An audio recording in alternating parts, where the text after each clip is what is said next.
showing your love and support. I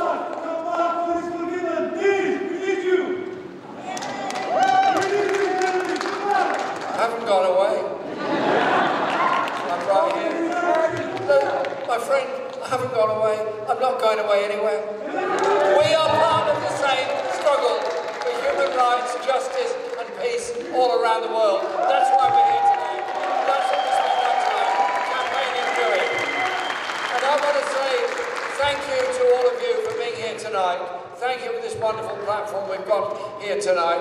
And thank you for the joy and the verve of the carnival atmosphere and promoting carnival in support of Julian. Because you win campaigns by gaining friends. You gain friends by going out in an exuberant, musical, artistic way, as well as the very strong, very powerful intellectual and legal arguments that we've got to pursue. You have to campaign on all fronts, at all levels, all of the time, to win justice for Julian Assange. And that is what we're doing.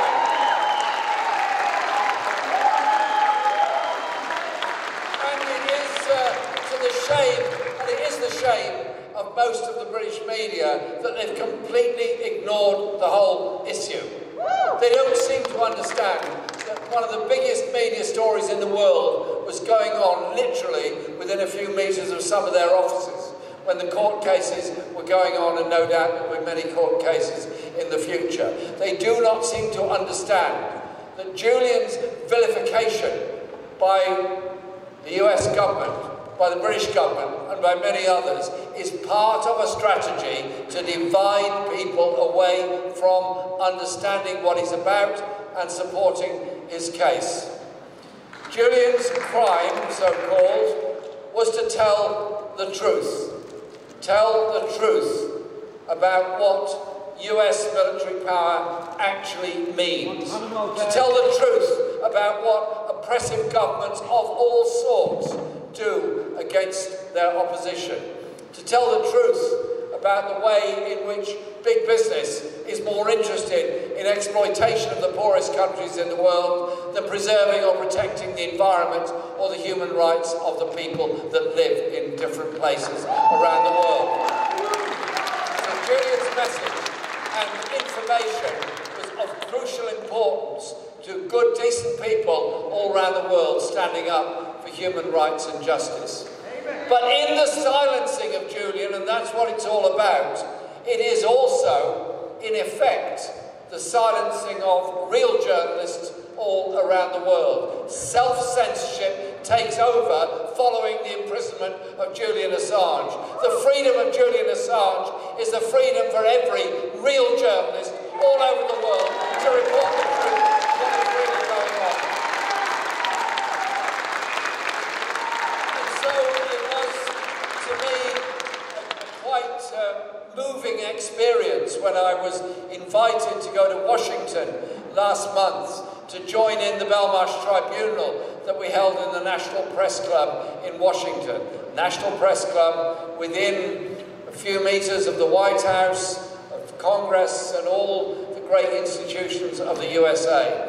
And it was that place, that building, that room where Julian showed the footage of the US commanders instructing people to be killed without checking who they were, what they were, and we believe, knew perfectly well they were wholly innocent civilians that were killed by high technology power. In this case it was Iraqis, but it could also be Afghan people, it could also be Somalis, it could also be Yemen, it could also be Palestinians, it could be people in all sorts of places in the world. That Julian's skill and brilliance helped to expose the vile nature of what control actually means.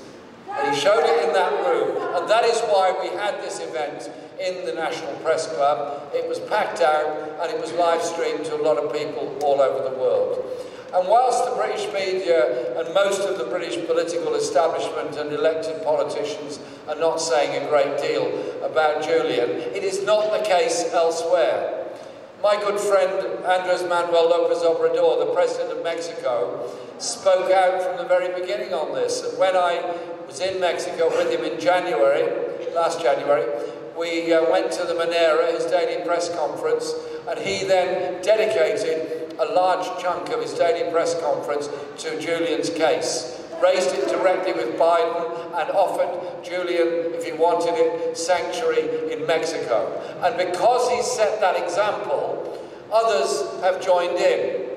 And it was wonderful to see Lula Ignacio da Silva elected as president of Brazil, and straight away to come out in support of Julian Assange.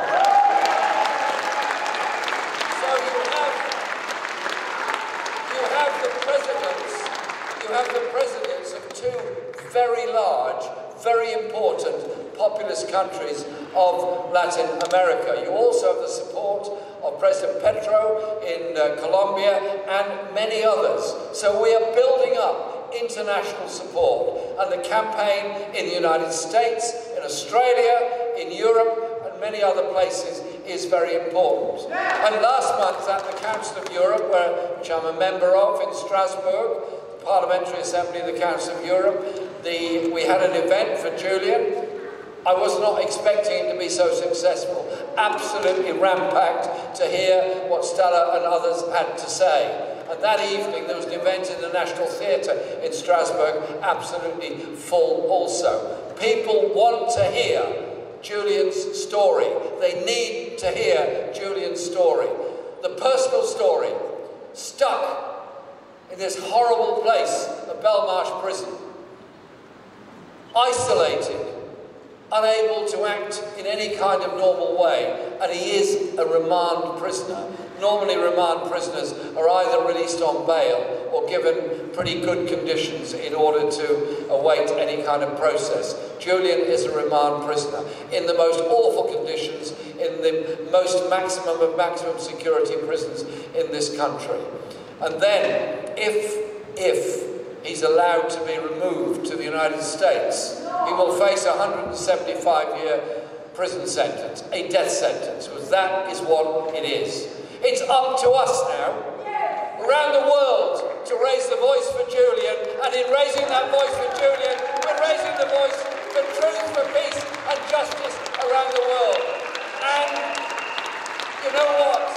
This campaign is long, it's hard, it's detailed, and it's enormous pressure on Stella and all those that are central to this campaign. So put your arms around them, give them the support and love they need and deserve, and put your arms around everyone else to get them to join in this campaign, to free this innocent man, that the truth may be told of the way in which the poorest and most oppressed people in the world are treated. And I'll finish with this. When all the horrors of 9/11 happened, followed by the invasion and occupation of Afghanistan, trillions and trillions has been spent on military expenditure. Billions has gone into the war in Afghanistan. The troops and the military have now been withdrawn, and what's left behind? The poorest, most devastated place with the greatest denial of human rights of almost anywhere in the world. Military solutions don't usually work. It has to be about understanding the paranoia of those in power to protect their power, irrespective of the cost on innocent people who have no one to speak out for them. Julian spoke out for the innocent victims all around the world of unaccountable military power. Thank you, Julian, for all you did. Thank you for all your support for this campaign. Let's get Julian out. Thank you.